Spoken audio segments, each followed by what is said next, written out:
What if I told you that the PlayStation 6 might arrive in 2026? Crazy, right? Here are the biggest gaming leaks and news you probably missed this week. From a bunch of new PS5 and PS5 Pro exclusives, to new rumors about Nintendo Switch 2 coming really soon, and Arrowhead is talking about Helldivers 2 coming to Xbox.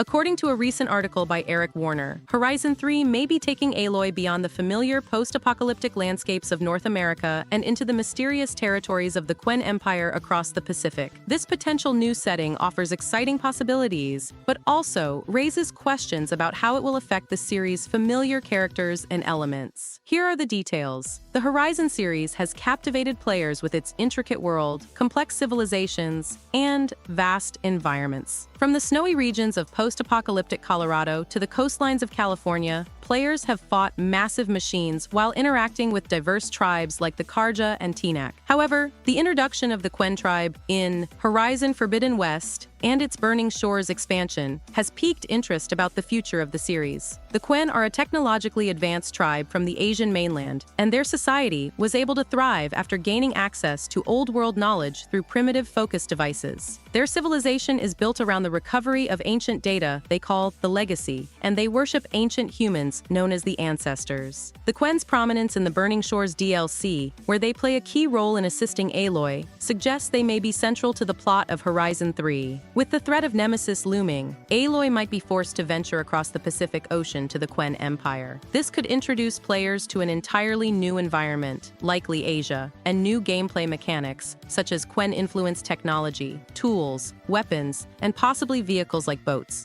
Exploring the Quen Empire would provide a fresh perspective on the Horizon world, giving players a chance to experience a heavily populated and technologically advanced civilization. So here are the pros and cons of an overseas setting. While setting Horizon 3 in the Quen Empire would offer new equipment and exciting encounters, it also comes with potential drawbacks. Moving the game away from North America could result in the absence of familiar tribes, machines, and companions, which have been a staple of the series. Classic elements from Zero Dawn and Forbidden West could be left behind, leading to a different feel for the game. It's also unlikely that all of Aloy's companions would join her on this overseas journey, meaning characters like Erend or Katalo may take more passive roles in the story. So, Naughty Dog's working on a new game, and we finally got some fresh info about it. It sounds like a pretty natural next step for them. On the MinMax podcast, host Ben Hansen mentioned he got some details from someone who worked on this game, and apparently, it's gonna have a ton of player freedom. This person compared it to another game with lots of freedom, but Ben kept quiet on exactly which one. He didn't want to spoil too much. What's interesting is that nearly 2 years ago, Neil Druckmann, one of Naughty Dog's leads, mentioned how he's been inspired by games like Elden Ring and Inside, titles that rely less on traditional storytelling. Think about how The Last of Us already does a lot of storytelling through the environment. They have these iconic locations that hint at what's happened, just through visuals. Seems like this kind of subtle storytelling might be the focus of their new IP. And while The Last of Us Part 3 is happening, they're focusing on this new IP first. I wouldn't be surprised if it's open world or at least has open world elements, similar to what they tried in Uncharted 4's Madagascar level or the open area in The Lost Legacy, where you could choose your objectives. Even in The Last of Us Part 2, you had that whole Seattle area with optional places to explore and things you could completely miss. Personally, those open sections were my favorite part of The Last of Us Part 2. Maybe it won't be exactly like Elden Ring, but it could have fantasy elements. Remember how The Last of Us Part 1 had fantasy-style concept art in the PS5 version? That wasn't in the original or even the PS4 remaster. Let me know if you'd be into a fantasy game from Naughty Dog, or if there's something else you'd rather see from them. On the open world front, Crimson Desert is gearing up for release, and people are already testing out an hour of gameplay. French streamer Sultan even hinted at his session on Twitter. We'll probably see tons of new gameplay footage and reactions soon. Sony actually tried to secure Crimson Desert as a timed PS5 exclusive, but Pearl Abyss declined, so it's coming to all platforms at launch. Oh, and Black Myth is getting a physical release on PS5, and pre-orders are up now at various retailers. No official release date yet, but it should be be out by the end of the year. If you were waiting for a disc version, now's your chance. This game's been a standout for me this year. Might even be my game of the year so far. I'm looking forward to more content from them. Oh, fun fact, 82% of PS5s sold are with a disc drive. Sony probably made fewer digital-only units, but still, it shows people want the option. Digital sales are climbing though. In September 2024, 40% of the new PS5 sales were digital only.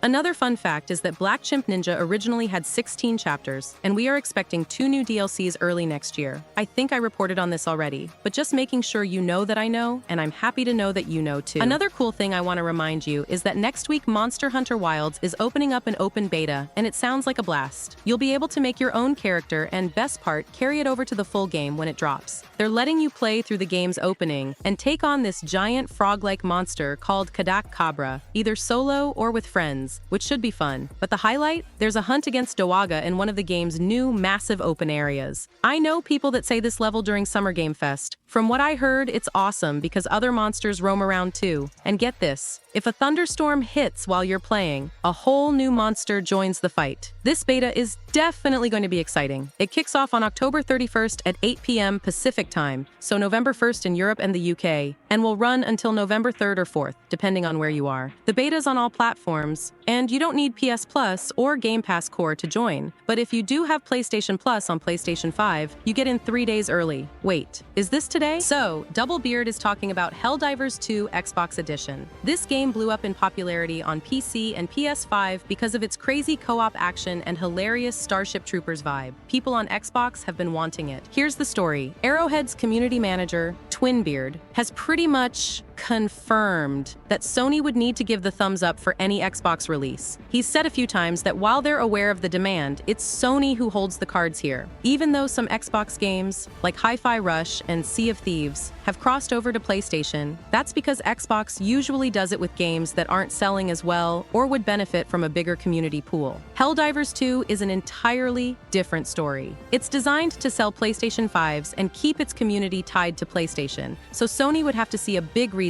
to put it anywhere else. So, long story short, don't hold your breath for Helldivers 2 on Xbox. Sony's focused on keeping it on PS5, and Arrowhead said that as far as they know, that's the plan. Helldivers 2 has another new warbond on the way with more items to unlock in it, sure, but sooner than that, players are getting a free weapon and armor set for doing nothing at all. Arrowhead Game Studios announced this week a celebration of Liberty Day, the In-Universe Day, where all Helldivers thank Super Earth and remember how lucky they are to live in a time of managed democracy. Best of all, there's no real major order to complete this time or stakes to manage because every Helldivers 2 player got the weapon and armor for free this weekend. Beyond this new weapon and armor set, Helldivers 2 players still have plenty of new content to look forward to later this month. That's because the Helldivers 2 warbond, called Truth Enforcers, will release on October 31st. It comes with new weapons like the SG-20 Halt and the SMG-32 Reprimand, as well as armor sets like the UF-16 Inspector and UF-50 Bloodhound.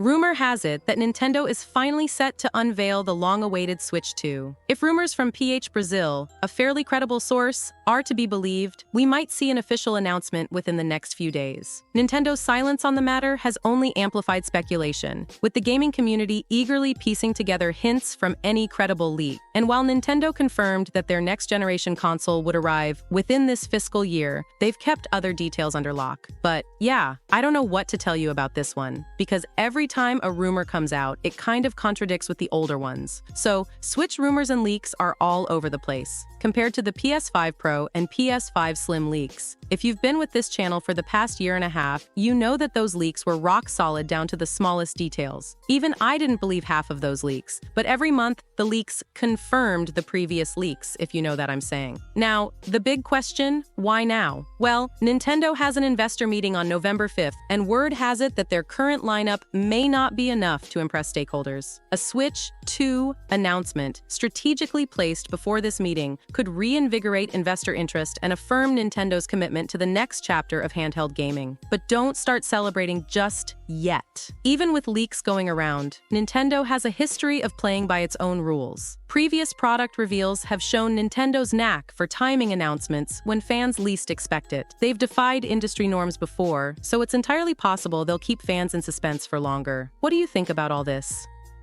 Alright, so here's the scoop on the PlayStation 6 potentially dropping in 2026, according to metro.co.uk. The idea is that 2026 would mark 6 years since the PS5 launched, which feels like a short time frame given how this console generation has gone.